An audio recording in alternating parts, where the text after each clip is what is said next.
Hello and welcome to SPMIS Academy. Today we'll analyze important newspaper articles of 6th June 2025. Please note you can download the PDF version of today's newspaper analysis by clicking the link given in the comment section. This is the list of the topics that we'll be covering from today's newspaper.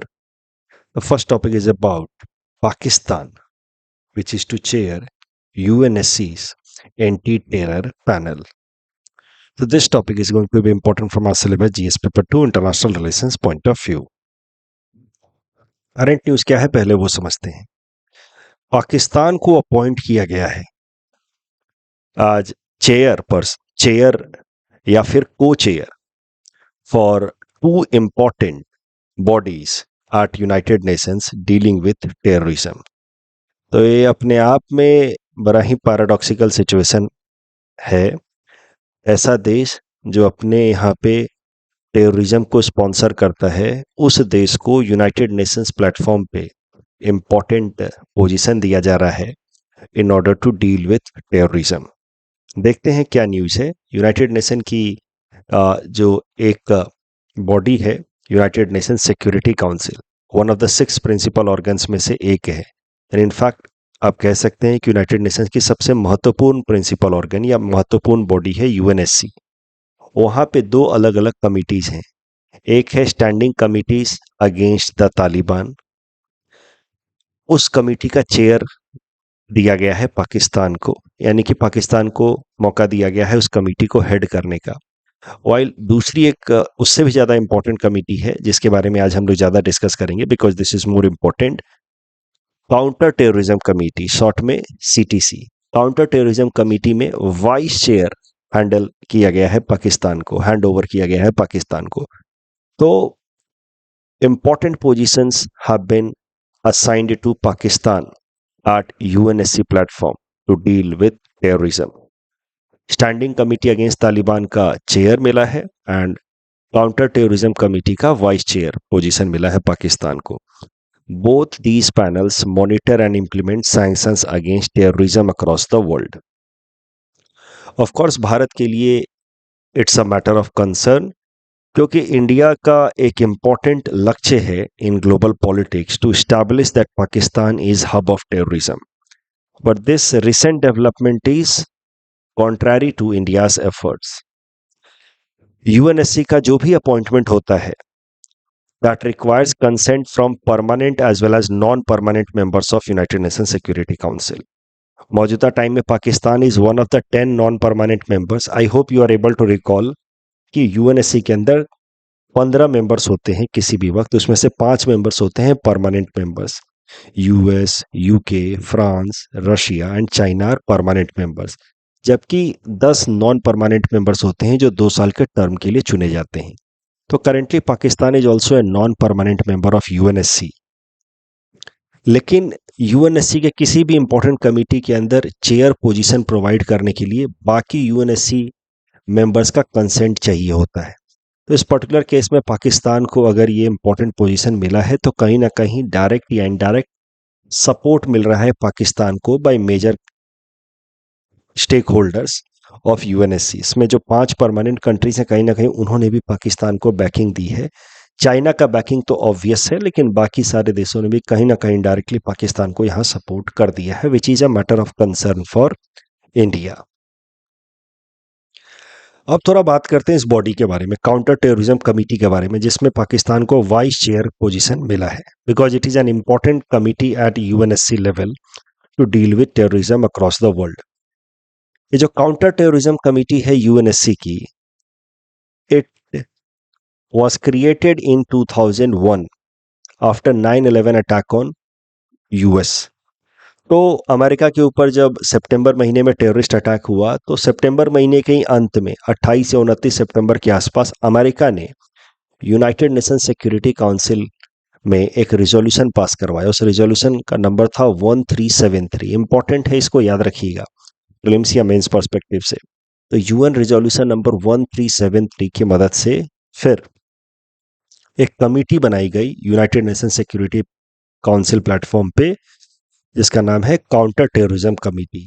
This committee was created on insistence of US of course, but इसका मुख्य लक्ष्य था to promote international cooperation in dealing with terrorism.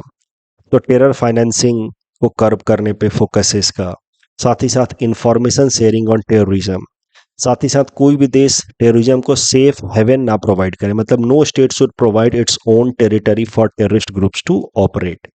ये लक्ष्य के साथ UNSC resolution number 1373 पास किया गया और एक कमिटी बनाई गई, counter terrorism committee, CTC. But counter terrorism committee या कोई भी ऐसी बॉडी यूनाइटेड नेशन के प्लेटफॉर्म पे इफेक्टिव तरीके से काम नहीं कर पा रही है टेररिज्म को कर्ब करने में। उसके पीछे एक बड़ा कारण है कि there is no accepted definition of terrorism. United Nations पे हमने अलग अलग प्लेटफॉर्म तो बना दिए, but what exactly is terrorism, that has not been defined. Yes, some act of terrorism has been mentioned कि प्लेन हाईजैक कर लेना, बॉम्बिंग को टेररिज्म कहा जाएगा। तो some activities have been categorised as terrorism, but there is no definition of terrorism adopted by United Nations members. United Nations has so far not adopted a universally agreed definition of terrorism. That is a problem. तो आपको definition ही नहीं पता है, you are not clear कि what activities or which group should be categorized as terrorism, because there is no consensus regarding definition of terrorism. Why there is no consensus? Why there is no accepted global definition of terrorism at United Nation platform?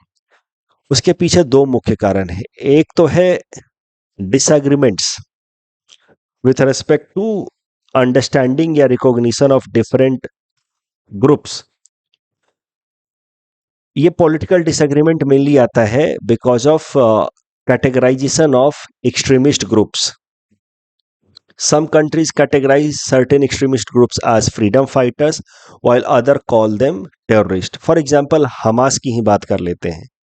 Hamas जो एक extremist group है जो Gaza reason से operate करता है और Israel के ऊपर टाइम टू टाइम अटैक करता रहता है। अक्टूबर 2023 में हमास ने पहले अटैक किया था, जिसके बाद इजराइल लगातार बॉम्बिंग कर रहा है गाजा रीजन पे, and which has emerged as one of the most grave humanitarian situation of current time.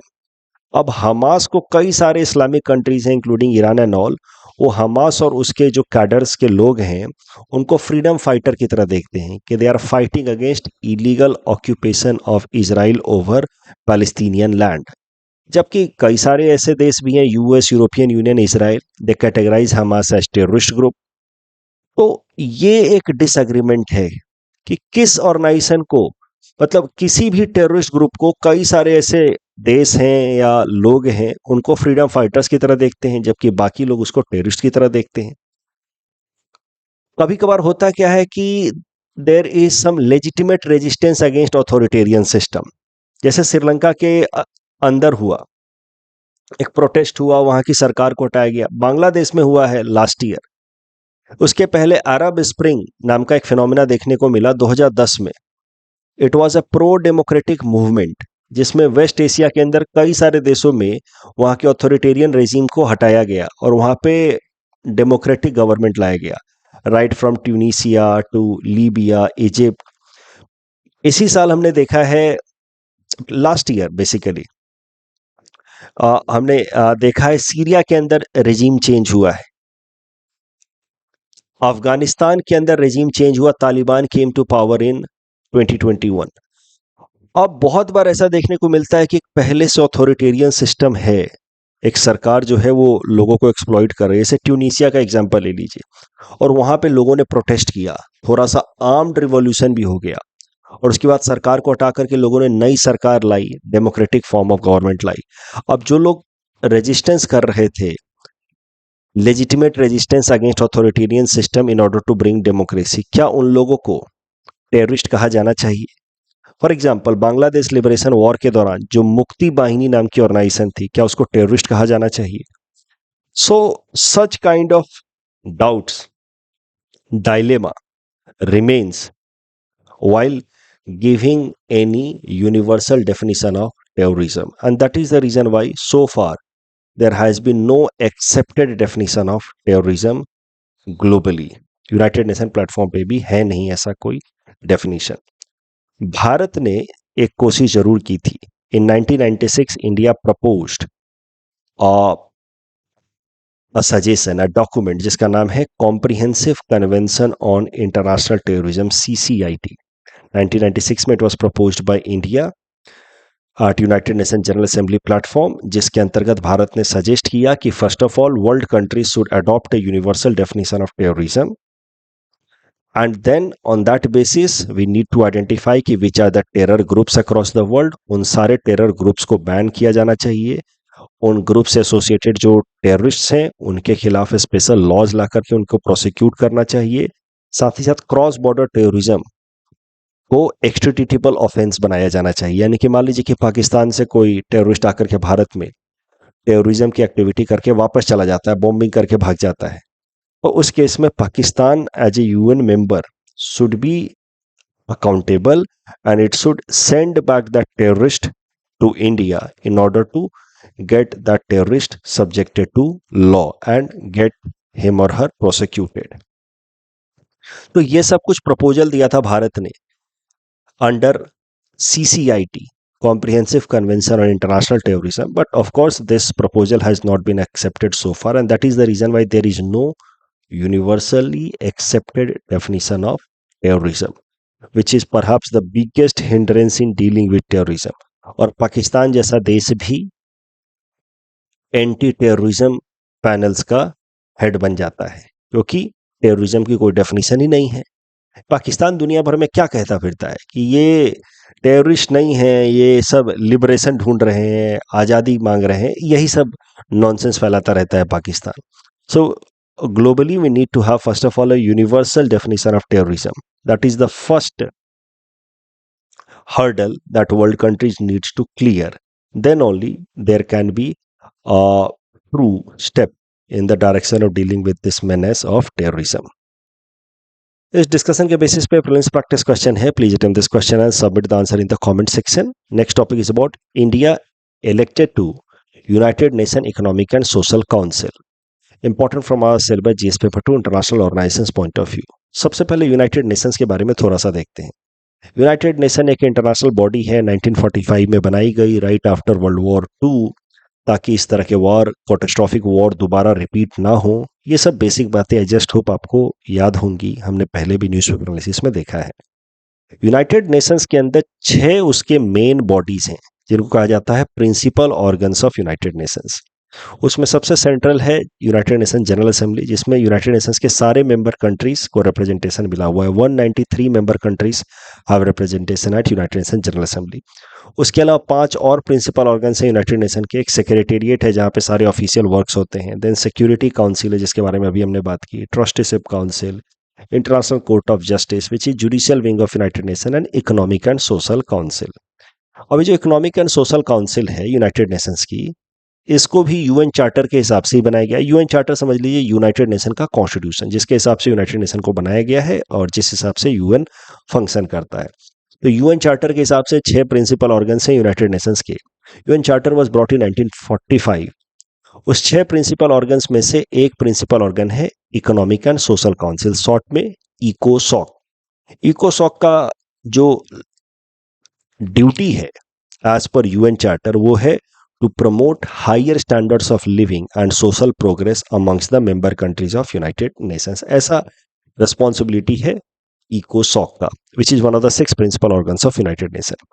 अब United Nations के कुछ ऐसे भी पार्ट्स हैं जिनको कहा जाता है United Nations specialise agencies, UN specialise agencies. जैसे आपने नाम सुना होगा IAEA, International Atomic Energy Agency. 2-3 दिनों पहले हमने इसके बारे में देखा था, जब देखा था कि ईरान न्यूक्लियर इनरिचमेंट कर रहा है. That report was published by IAEA. There I told you it is a specialised agency of United Nations. ILO, FAO, UNESCO, WHO, IMF, इस तरह के 14 ऑर्गेनाइजेशंस हैं which are known as specialised agencies of United Nations. Specialised agencies of United Nations are not directly part of United Nations. They are not directly member of United Nations. but these agencies are otherwise autonomous or independent. But what happens, they coordinate या work with United Nations as a result of some agreement with United Nations. मतलब ये है otherwise independent या autonomous organizations, but United Nations के साथ मिलकर के काम करते हैं because they have entered into some agreement with United Nations. ये डेफिनेशन होता है specialised agencies of United Nation का। तो यूनाइटेड नेशंस के जितने भी स्पेशलाइज्ड एजेंसीज हैं उनमें से ज्यादातर जो हैं वो यूनाइटेड नेशंस के साथ काम करते हैं through this wing of United Nation या this principal organ of United Nation जिसका नाम है इकोसॉक। तो आज हम लोग इकोसॉक के बारे में पढ़ने जा रहे हैं। इकोसॉक one of the 6 principal organs of United Nations. उसके बाद मैंने आपको कहा कि ज्यादातर जो स्पेशलाइज्ड एजेंसीज हैं यूनाइटेड नेशंस के, they act in coordination with United Nations via this body of United Nation जिसका नाम है इकोसॉक। एंड स्पेशलाइज्ड एजेंसीज कौन है? Which are independent autonomous institutions organisations worldwide. They are not directly part of UN but they work in coordination with US as a result of some agreement with UN. तो थोड़ा सा इकोसॉक के बारे में और देखते हैं because it is in news recently. इकोसॉक का हेडक्वार्टर है इन न्यूयॉर्क, यूएस। इसके टोटल 54 मेंबर कंट्रीज हैं। किसी भी टाइम में इकोसॉक के अंदर यूनाइटेड नेशंस के 193 मेंबर कंट्रीज में से 54 को मेंबरशिप मिलता है। 193 में से 54 को मेंबरशिप मिलता है इकोसॉक में। 193 में से 15 को मेंबरशिप मिलता है यूएनएससी में, जिसमें से 5 परमानेंट हैं, 10 2 साल के लिए चुने जाते हैं। अब ये 54 में से 18 जो कंट्रीज हैं वो हर साल चुने जाते हैं। तो मतलब रोटेशन बेसिस पे मेंबरशिप आती है। कैसे राज्यसभा में होता है कि 1/3 members are elected every second year, वैसे ही है 3 साल की टर्म होती है इकोसॉक की और हर साल 18 नए मेंबर्स चुने जाते हैं। और एक बार अगर कोई मेंबर चुना गया तो वो 3 साल के लिए रहता है। फिर अगले साल जब मेंबर चुने जाएंगे तो वो 3 साल के लिए रहते हैं। तो इस तरीके से रोटेशन बेसिस पे मेंबरशिप चेंज होते रहती है। 18 members are elected every year under इकोसॉक। इकोसॉक के अंदर जो 54 कंट्रीज हैं, all of them have 1 vote. तो कोई भी फैसला वोटिंग के बेसिस पे होता है and the decision is taken 1 country 1 vote basis. इकोसॉक में दुनिया को 5 अलग अलग जोन में बांटा गया है। African zone, western European and other states, Latin American and Caribbean state, eastern European state and Asia Pacific state. इस तरीके से इन जोन्स को बांटा गया है और फिर अलग अलग जोन को कुछ कुछ सीटें अलॉट की गई हैं आज पर देयर पॉपुलेशन। तो हर साल जो 18 सीटें का चुनाव होता है उनमें से कुछ कुछ सीटें जो हैं इन 5 जोन्स के बीच में डिवाइडेड है। जैसे अगर बात की जाए एशिया पैसिफिक स्टेट की, तो इसको मिले हैं 4 सीटें। तो हर साल यहां से 4 नए मेंबर चुन करके आते हैं। इसी से रिलेटेड करंट न्यूज है, India has been elected as member of इकोसॉक फॉर 3 ईयर। इसकी मेंबरशिप स्टार्ट होगी 2026 से and it will be till 2028 December. जनवरी 2026 से शुरू होगी, दिसंबर 2028 तक रहेगी। भारत को एशिया पैसिफिक रीजन से चुना गया है। भारत के अलावा जो और 3 देश एशिया पैसिफिक रीजन को अगले 3 साल रिप्रेजेंट करेंगे एट इकोसॉक, वो है लेबनान, तुर्कमेनिस्तान एंड चाइना। एक बात आपको और ध्यान रखनी है फ्रॉम प्रीलिम्स पर्सपेक्टिव कि रिटायरिंग मेंबर ऑफ इकोसॉक is eligible for immediate re election as well. अब इस टॉपिक डिस्कशन के बेसिस पे प्रीलिम्स प्रैक्टिस क्वेश्चन है। Please attempt this question and submit the answer in the comment section. Next topic is about rare earth magnets, important from our syllabus GS paper 3 science and technology point of view.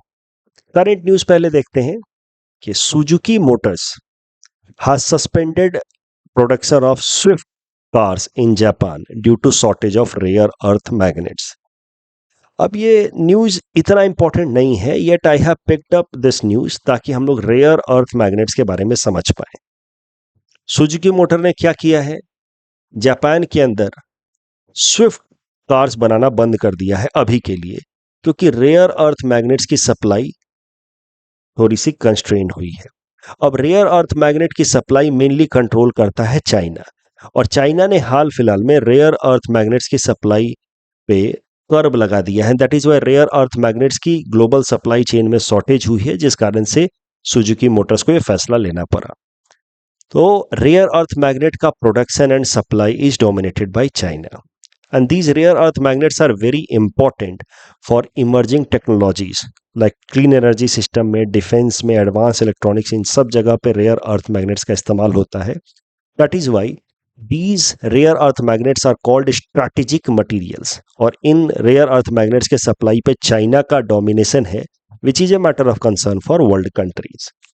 rare earth magnets के बारे में थोड़ा और समझते हैं। rare earth magnets are very strong and permanent magnets, and they are made up of alloys of rare earth elements. तो अलग अलग कुछ एलिमेंट्स मिलते हैं अर्थ में जिनको कहा जाता है रेयर अर्थ एलिमेंट्स। उनके एक स्पेसिफिक कॉम्बिनेशन से जो अलॉय बनता है उसको हम लोग कहते हैं rare earth magnets. These rare earth magnets are very strong and permanent magnet.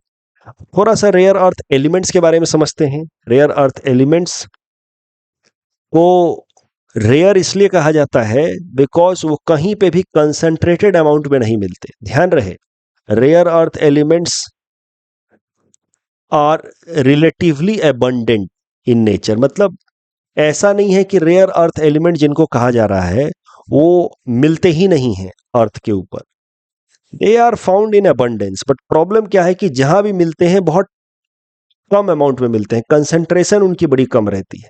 Sand के साथ थोड़ा मिल गया, किसी दूसरे रॉक के साथ थोड़ा थोड़ा मिल गया, but overall they are large in number. ठीक है, ओवरऑल रेयर अर्थ metals या rare earth elements, for example strontium and all, they are large in number, but they are spread across the world on the earth crust, and that is why कहीं पे भी जब मिलते हैं तो उनका concentration बड़ा कम रहता है, तो उनको प्यूरिफाई करने में बड़ा एफर्ट लगता है। अब रेयर अर्थ एलिमेंट्स अलग अलग तरीके के होते हैं, उनके अलॉय से, उनके एक स्पेसिफिक कॉम्बिनेशन से जो अलॉयज बनते हैं उससे जो मैग्नेट बनता है उसको कहा जाता है rare earth magnet. For example neodymium, neodymium is a rare earth element. Ferrous और बोरोन के साथ मिल करके it creates a very strong magnet जिसको कहा जाता है rare earth magnet. It is prone to corrosion, इसकी एक प्रॉब्लम है, but it is considered to be the strongest magnet ever known. और इसका इस्तेमाल नियोडीमियम, फेरस, बोरोन नाम का जो रेयर अर्थ मैग्नेट, इसका इस्तेमाल किया जाता है हार्ड ड्राइव बनाने में, हेडफोन्स बनाने में, इलेक्ट्रिक मोटर्स में, एमआरआई मशीन्स में इसका इस्तेमाल होता है। उसके अलावा samarium and cobalt, this also is an example of rare earth magnet. It is less strong than this NdFeB rare earth magnet, but इसकी खासियत ये है कि ये हीट रेजिस्टेंट होता है, कोरोजन रेजिस्टेंट होता है। That is why it can be used in aerospace, military equipment या हाई टेम्परेचर मोटर्स। मुद्दा यह है कि रेयर अर्थ मैग्नेट्स का इस्तेमाल होता है कार मैन्युफैक्चरिंग में, और रेयर अर्थ मैग्नेट्स की सप्लाई पे कंट्रोल है चाइना का। That is the reason why rare earth magnets are also sometimes considered as strategic materials. इस टॉपिक डिस्कशन के बेसिस पे प्रीलिम्स प्रैक्टिस क्वेश्चन है। Please attempt this question and submit the answer in the comment section. Next topic is about Flipkart receiving a NBFC license, non-banking finance company license. This topic is important for our syllabus GS paper 3 Indian economy point of view. क्या होता है non banking finance company? देखिए, non banking finance company जैसा नाम से ही आपको समझ आ रहा है कि है तो एक फाइनेंस वाली ऑर्गेनाइजेशन, जो काम बैंक का होता है वैसा ही ये काम करते हैं, यानी कि लोन देते हैं, क्रेडिट देते हैं to businesses as well as individual. So they are acting like a bank only. जहां तक फाइनेंस देने की एक्टिविटी है, क्रेडिट देने की एक्टिविटी है, they are acting like a bank only, but they do not have a banking licence by RBI. They act as a company registered under companies act of 1956.